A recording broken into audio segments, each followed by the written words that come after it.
Well, restoring trust requires time.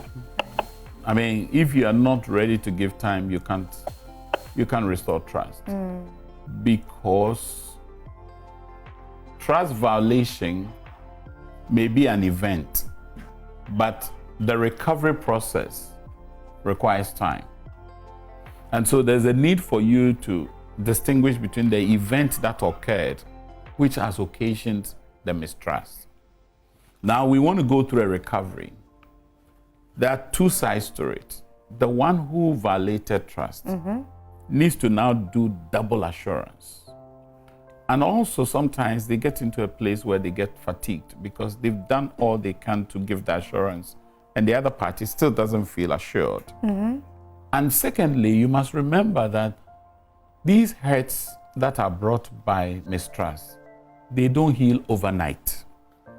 It is too idealistic to think you will get over it the next day. You need to give it time. You need to give it time. Okay. And it won't happen instantaneously because it's not a miracle. Yeah. Miracles do happen, yes, Right. I concede. But you need to work at it. Effort is required. Now, when you're trying to give trust again, there will be resistance.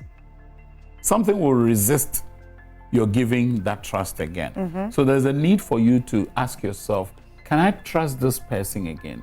Can I give them the second chance? Can I offer them a new leaf of hope that I want them to grow out of this? What lessons have we learned out of the experience? If there are no lessons learned, it's clearly not going to be a situation where you grow out of it.